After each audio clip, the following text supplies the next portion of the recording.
जब जीरो दिया मेरे भारत ने दुनिया को तब गिनती आई, तारों की भाषा भारत ने दुनिया को पहले सिखलाई। देता न दशमलव भारत तो यूं चांद पे जाना मुश्किल था, धरती और चांद की दूरी का अंदाजा लगाना मुश्किल था।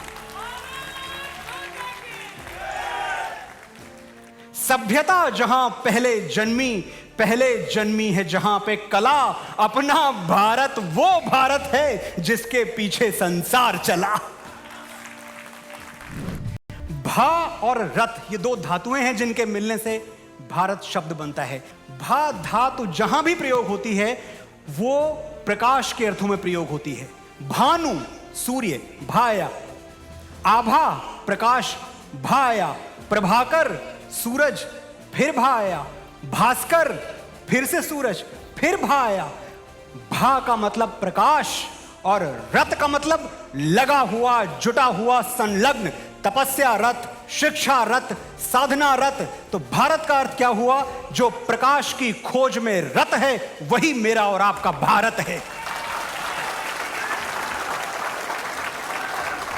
कल्याण सिंह जी, माननीय श्री कल्याण सिंह जी, श्रद्धेय श्री कल्याण सिंह जी, देखिए जब हम विचारों की बात करते हैं तो ये कहे बिना मैं रह नहीं सकता कि कल्याण सिंह जी वो थे, उन गिने चुने लोगों में से थे जिन्होंने अपना जीवन हम सब की तरह एक व्यक्ति के तौर पे शुरू किया, लेकिन एक विचार बन गए।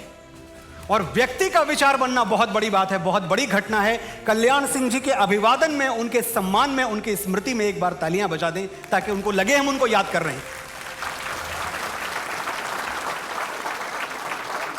साथियों, जो साधारण लोग होते हैं, मेरे जैसे मामूली लोग, साधारण आदमी का जीना और मरना दोनों एक बार होता है, सिर्फ एक बार।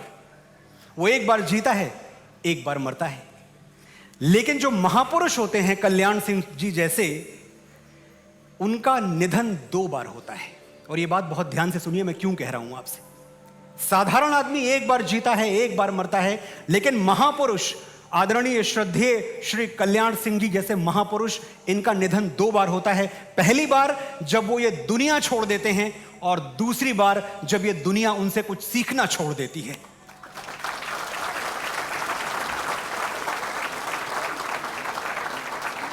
तो पहली बार जो हुआ वो ईश्वर की इच्छा है, उसमें मेरा और आपका कोई योगदान नहीं है, मेरा आपका कोई दखल नहीं है। लेकिन कल्याण सिंह जी का निधन दोबारा ना हो, ये मेरे और आपके हाथों में है। हमें उनके जीवन से सीखते रहना है।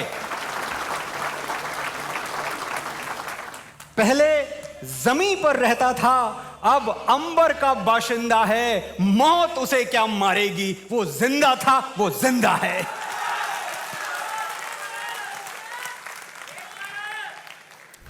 मैं एक ऐसे प्रदेश में खड़ा हूं जो कि भगवान राम और भगवान श्री कृष्ण की जन्मस्थली है, और मैं इसीलिए कहता हूं कि दुनिया का जो सबसे महानतम दर्शन है, जो सबसे महानतम विचार है, श्रीमद् भगवत गीता, कहीं ना कहीं से ये आपकी धरती, ये आपका प्रदेश भगवत गीता की भी जन्मस्थली है।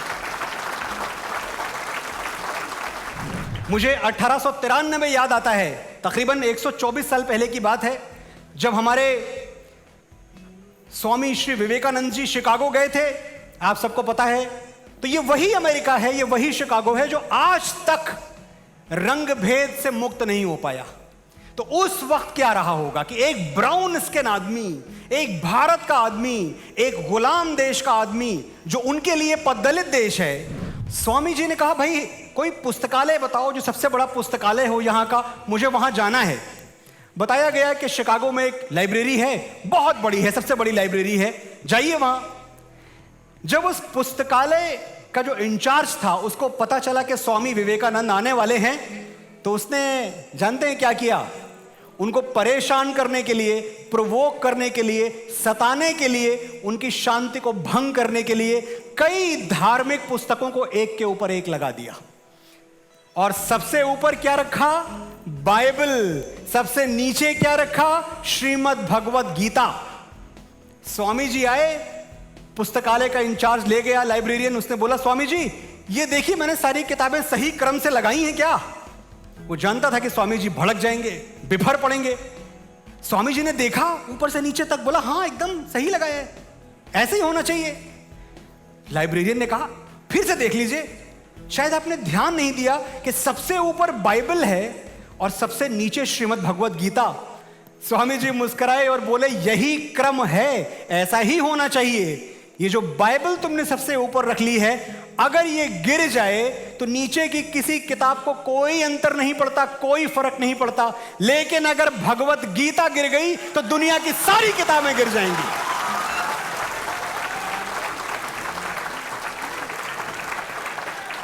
परित्राणाय साधूनाम विनाशाय च दुष्कृताम धर्म संस्थापनार्थाय संभवामि युगे युगे। यानी जब जब मुझे बुलाया जाएगा, जब जब मेरी आवश्यकता होगी, मैं इस धरती पर आऊंगा। लेकिन एक बात सोचिए, क्योंकि मैं तो सोचता हूं कि अगर भगवान श्री कृष्ण आएंगे तो रहेंगे कहां, क्योंकि उनकी जन्मस्थली पर तो कब्जा हुआ पड़ा है।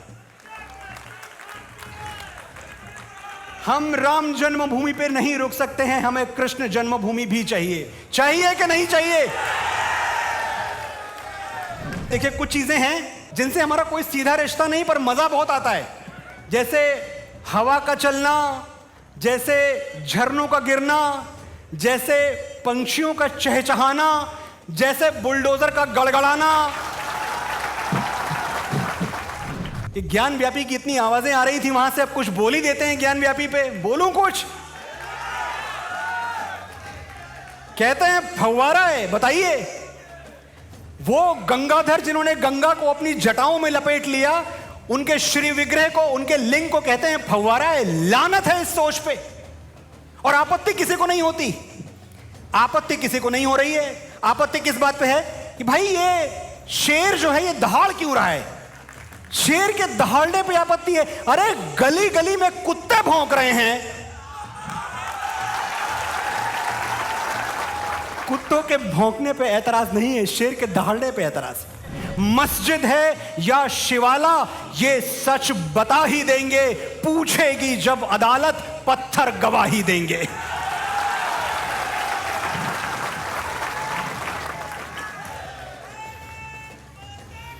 जय। तो क्या बताते हैं हमें कि देखो यार, अगर मुगल नहीं आते तो आपके यहां ना साहित्य होता, ना आपके यहां संगीत होता, ना आपके यहां शिल्प कला होती। ये जो हमारे बड़े बड़े चक्रवर्ती सम्राट हुए हैं, महाराज विक्रमादित्य हुए, चंद्रगुप्त हुए, अहोम के राजा हुए, सातवाहन हुए, राष्ट्रकूट हुए, ये क्या झोपड़े में रहते थे? मुझे मेरी फिल्म इंडस्ट्री में ऐसे देखा जाता है, आउटकास्ट हूं मैं। मुझे देख के कहते हैं what is your problem with Akbar, जो अंग्रेजी बोलने वाले लोग हैं। मैंने कहा because Akbar was an invader, he is not an Indian, that is my problem with Akbar.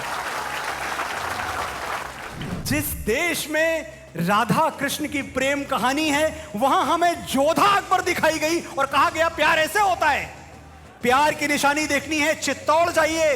प्यार की निशानी चित्तौड़ है, जहां हमारी मां रानी पद्मावती ने अपने पति राजा रतन सिंह के वियोग में दहकती हुई चिता में कूद के जान दे दी। अलाउद्दीन खिलजी को अपने आंचल का एक तार नहीं छूने दिया। ताजमहल मोहब्बत की नहीं, अय्याशी की निशानी है। वो अदालतें भाई साहब, वो अदालतें जो रामनवमी की छुट्टी मनाया करती थी, वहां जज साहिबान पूछते थे what is the proof that Ram was born? Really? अपना बल ना खोने दें, बिना क्रांति के शांति संभव नहीं है। तलवारें जहां सोती हैं बंद म्यानों में, किस्मतें वहां सड़ती हैं तहखानों में। शोणित के बदले अश्रु जहां बहता है, वो देश कभी स्वाधीन नहीं रहता है।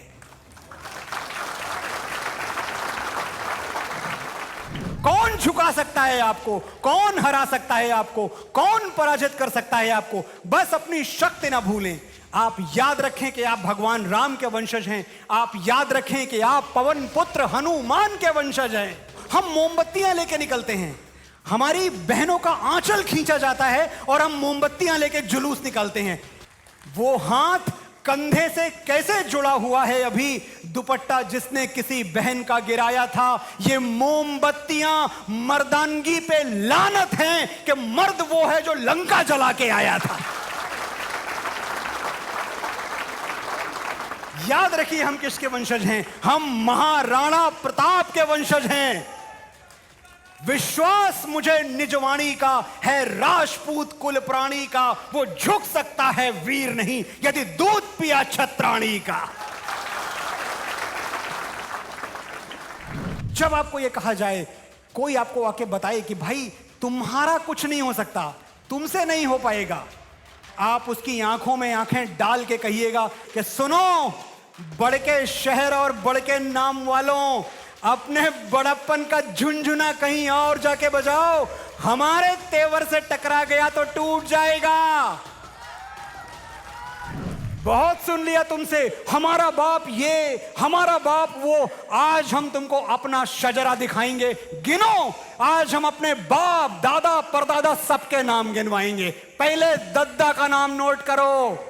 रणबीर चौकड़ी चेतक वाले बौरा गए तो जिले इलाही का खून ठंडा कर दिए, घास की रोटी खा के मुगलिया सल्तनत को डंडा कर दिए।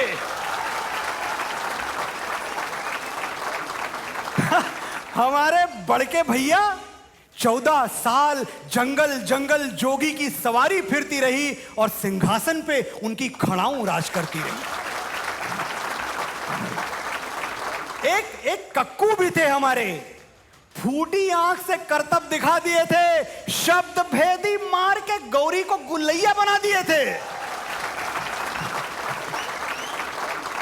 और बाबा हमारे बड़के पंडित जी, बाबा हमारे बड़के, एक पगलेट राजा ने चुटिया खोल दी तो ऐसा भड़के कि गेम ऑफ थ्रोन्स खेल दिए, पूरा का पूरा मगध अकेले ठेल दिए। 4 काफी हैं कि और गिनवाएं। नोट करते करते तुम्हारी स्याही खत्म हो जाएगी, हमारे बाप दादा की मचाई हुई तबाही खत्म नहीं होगी।